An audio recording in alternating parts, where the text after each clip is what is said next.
It's as though we were made for each other. Beauty and the Beast. Of course, if anyone else calls you Beast, I'll rip their lungs out.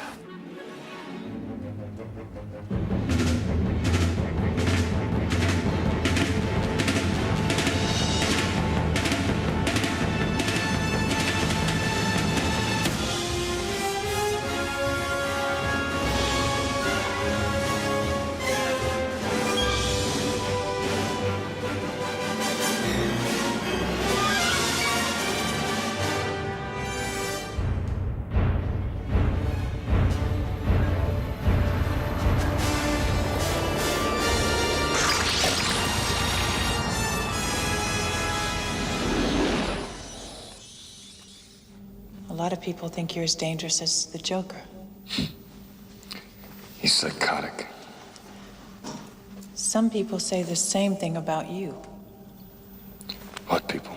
I liked the Batman character because I could relate to him. I related to the duality, the kind of hidden side of a person, the two sides, light, dark side, the kind of internal side, you know, not speaking much, lonely. That's something that just I could feel, and you know, it's always nice to feel the thing that you're working on, and so you can bring something to it, or at least emotionally relate to it. So it's those elements that did it for me. Tim has an incredible visual imagination and a wonderfully dark, twisted sensibility. So I think that his own sensibility was very, very much in line with Batman as we at DC Comics saw him. And after many failed scripts and many attempts somehow to realize Batman with different directors as well, Tim was the right director and Sam Hamm was the right writer to write the first draft of what eventually became the first Batman movie. The idea that interested us most was to go back to the original Bob Kane notion. And we thought that that was the version that would give us sort of the most entree into the story that we wanted to tell. To go kind of dark and mysterioso meant that we could also say we're going back to the roots of the character. You know, we're kind of paring away all the detours that the character has taken over the years and trying to, you know, zero in on what this original concept was and what made it stick around for 50 years. Sam's approach, you know, was, I thought, really the right thing, you know, just it's in the same vein as those other comics, just taking it a bit more seriously, exploring the psychology of it. I mean, it felt like kind of new territory for that kind of movie at the time. Most of the first two acts are Sam Hamm, and then Warren came in, you know, may he rest in peace, and he did a good job. Sam's script was a lot like the movie that turned out, and Sam did a great job, and his whole sensibility was in there and fun and everything. But I think what Warren Scarron did was sort of lay it out in a psychological way. And he was so succinct in his psychology and you know, emotionality of the characters and the story and everything. We'd ask him any question about any character in the script, and he had an answer, and you know, what felt like the right answer for motivation and things like that. So it was really refreshing. We had some huge structural challenges that we had to work out. We were originally Robin was supposed to be in the movie, and the structure that we had worked out for the story really did not admit Robin very easily. I think almost everybody across the board just was happy not, you know, no Robin. I think I can't recall one person that was going, we got to have Robin in this. There's also a historic reason why Robin shouldn't even be in the first picture, and that's because the first year the Batman was created in the comics, he worked solo. He was created in May 1939's Detective number 27, and Robin didn't appear until Detective number 38, so he did operate for just over a year on his own, and by the movie reflecting that, all it really does is correctly capture the mythology of the characters. I think the process was a normal one, but somewhere along the line we just realized it had to be authentic. That's the word. We wanted it to be darker. Bob Kane got in the process. You know, we did a lot of homework with Jeanette Kahn, who was running DC in those days. We all encouraged each other to stick to what the real Batman was. And of course, Tim was the key to that. If Britain had fallen out of the project, the project would have collapsed. When you add a component in that's so vital to it, and it gets going, and that person were to move away from the project or leave it or abandon it, it's very hard to get another vision keeper. It's very difficult, not impossible. But at that stage, with that kind of quirky project, with something that was becoming so much of his vision, that it was difficult. Now we had a balancing act. We had to keep him in and keep him very aggressive and active on the project, and yet we didn't want to let the project run away with itself. So we were balancing a lot of forces in getting this film made. 67, take one. Action! Excuse me? Could you tell me which of these guys is Bruce Wayne? Well, I'm not sure. Thanks anyway. You have to recognize that when you're making a movie, that you're in the selling business from the minute the movie gestates, from the minute the movie is announced, from the minute the first comments reach the press, there's an impression about the movie. And when you have a property that's a lightning rod, like Batman, when you begin to cast the picture, everybody has an opinion because they know what that character meant to them in their youth, or as they read the comic, or when they saw the television show, and they even question whether they should make it. Well, Michael Keaton was a firestorm of activity when he was cast. Well, Keaton was controversial at the time because everybody thought, Michael Keaton, that means the picture is becoming a comedy. Of course, Tim had just done Beetlejuice with Michael Keaton, in which he was spectacular, but it's not the sort of thing that you would necessarily look at and say, oh, look, here's this guy, you know, is an incredible physical comedian. It's not you instantly think Batman.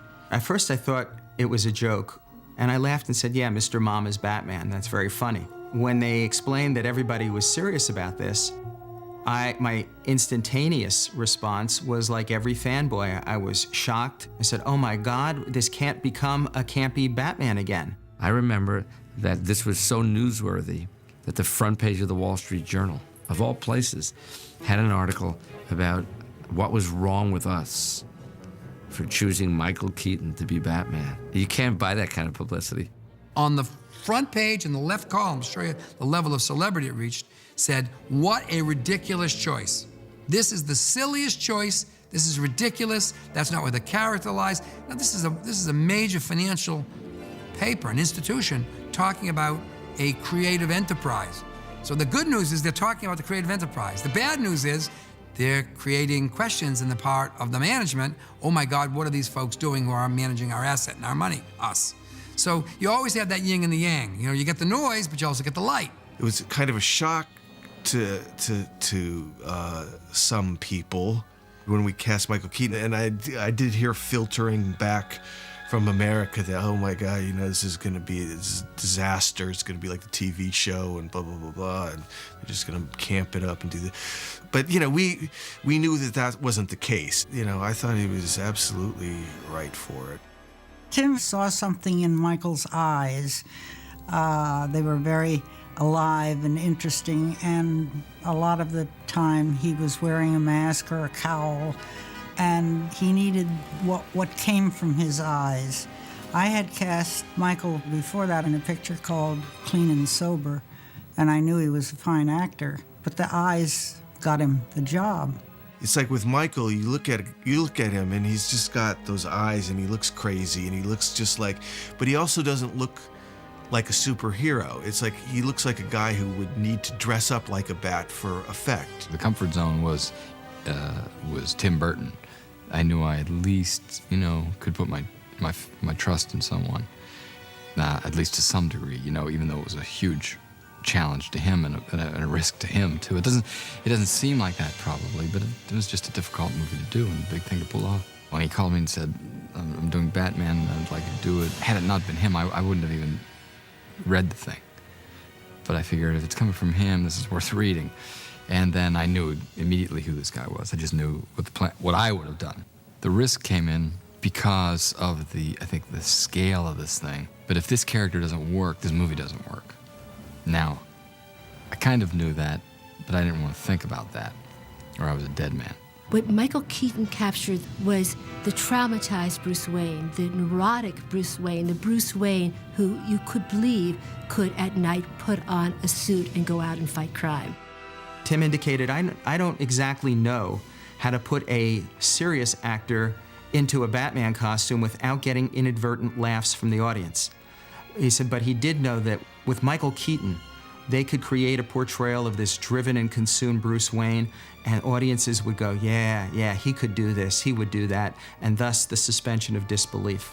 Michael Keaton has a quality, when I watch him as a performer or as a personality, and even working with him when I was watching him, he has three qualities. There's a comic quality, there's a vulnerability, but there's also something underneath. You feel that there's something underneath going on.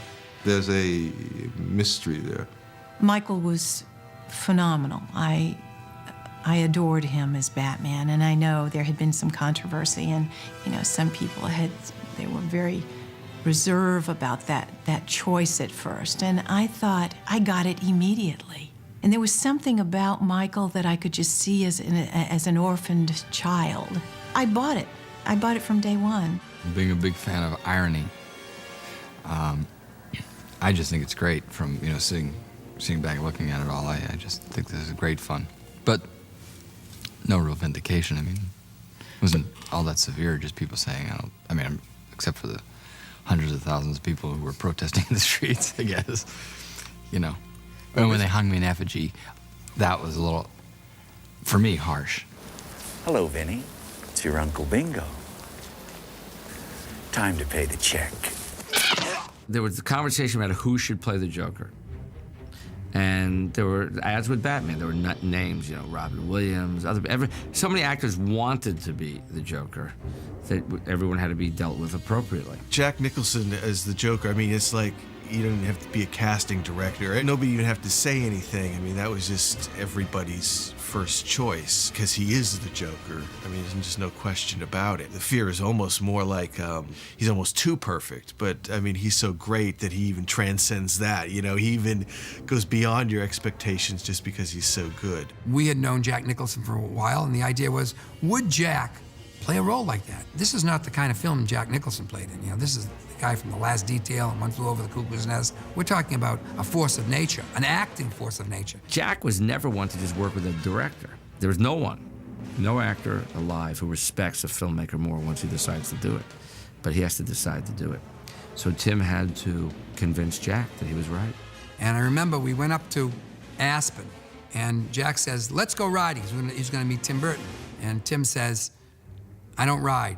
And I said to him, you do today, And there's a picture of him on the horse with Jack. And Jack's a good rider, really good rider. And Tim Burton looks like he discovered God on that horse. I was terrified, and it's like, I'm out with Peter Guber and Jack Nicholson on horseback, up in Aspen. I'm going, I didn't realize this was horseback riding was part of my job description, but it was it was a surreal moment. He was not a happy camper, but he did it, and Jack committed to the project. I don't know because of the horse riding, but I think that they had a good bonding there, and that moved the project yet further ahead. Once somebody like him gets involved, it just raises the bar of everything else, and just creates a buzz about it, an excitement that just permeates everything, really. I was afraid, because of my feel of the television series and the way movies tend to be done and talked about, I didn't want this to go through the normal, let's brighten it up for the kids, I thought this was a very strong, in every way, transitional movie about the genre, and really why they wanted me in there. In other words, on a superficial level at that moment, it gave it, this is not just another cartoon movie. It changed the nature of the comic framework into a film, from a movie into a film with the inclusion of Jack Nicholson. There was something to be discovered there by the critics and by the media, because they would find it intriguing that Jack wanted to do that. Part of the thinking in getting Nicholson was really similar going back to the Marlon Brando concept in the first Superman picture. You get such a great deal of respectability for the picture, for what you're trying to do, that not only does that help bring audiences in from young to old, but it also makes it very attractive to other major stars to want to become the next Batman villain, to follow in the footsteps of Jack Nicholson. When Jack entered the movie, the balance of the movie started to shift a little bit. So you wanted to, play to your strengths. The Joker became a little bit more than he actually was in the earlier drafts, which is only smart. You make the changes. It's no different than a sports team making the adjustments at halftime or something like that. To this day, I always took this performance more seriously than probably anybody in the world, because I looked at it that way. My early experience told me from working for an audience full of children, the more you scare them, the more they like it. The worse you are, the better, because that was my response to the Joker. I mean, after all, this is a hateful occurrence, this man, and if you looked at it literally, every kid loves this guy, I believe, and I particularly love just the name, Joker. It's fantastic. The studio felt the marquee of Michael Keaton and Jack Nicholson changed the nature of the film, and he recognized that, and they negotiated a very strong deal, especially in the back end, because it was a short schedule. It turned out not to be a short schedule, though. And because of his presence, and because of his performance, and because of the weight of his existence, really, he made an incredible, indelible imprint on that genre and on that film, and made a lot of money, and deservedly so. Hi, I'm Vicki Vale.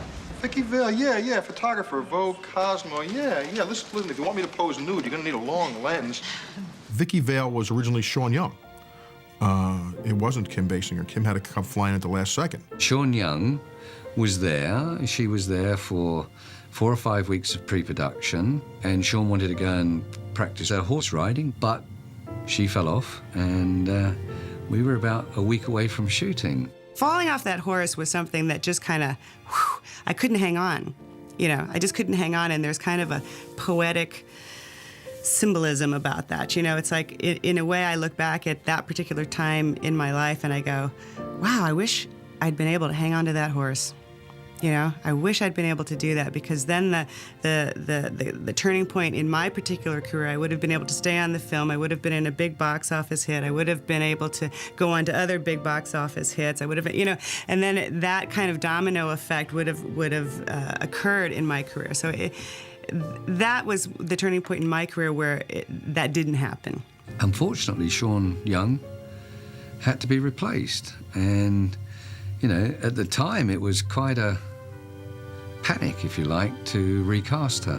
John Peters, myself, Tim Burton huddled, got on the phone with Terry Semel at the studio, talked about several actresses. Kim was right at the top of the list. Everyone got excited about Kim Basinger, and I think I had to be the one with Barbara Kalish faxing the script to Los Angeles all night, every page.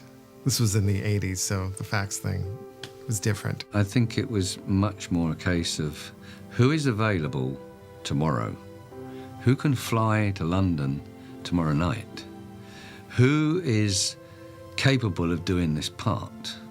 There was a lot of who's available, and it very quickly, there was you only got 3 or 4 people that could actually catch a plane in 2 days' time and come to England for 3 or 4 months, 5 months to make a movie and be somebody who they could put up on a marquee and say, this is Vicki Vale.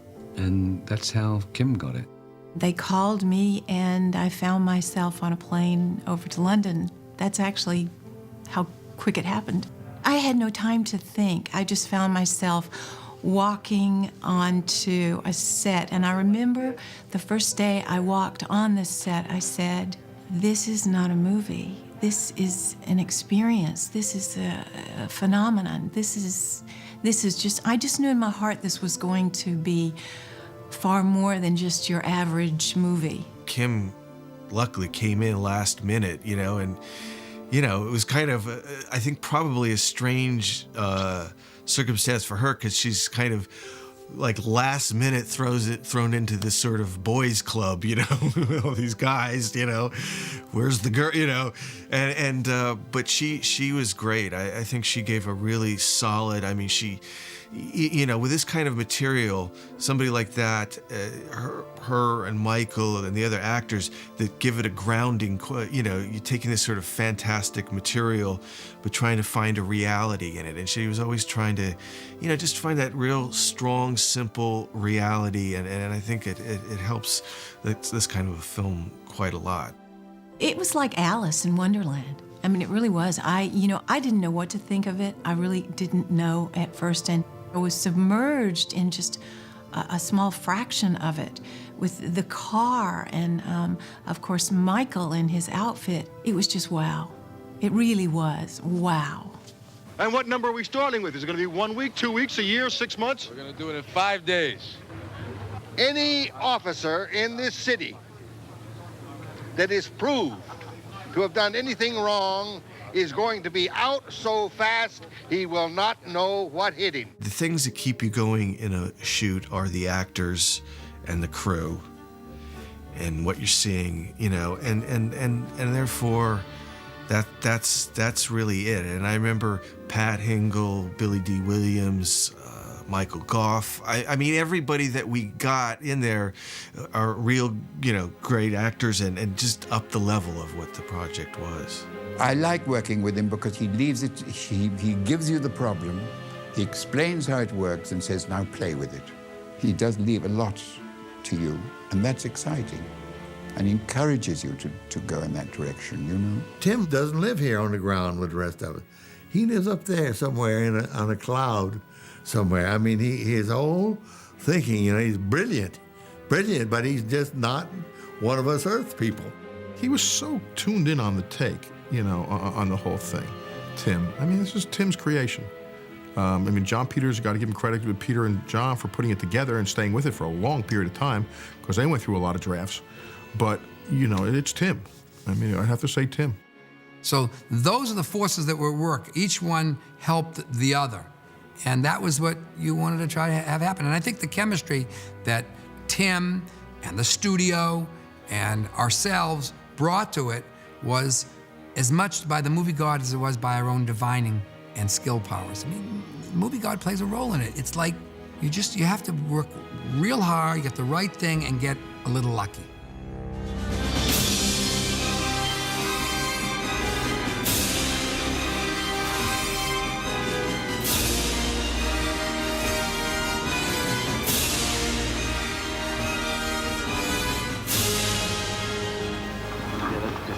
That's all we need. Long, long,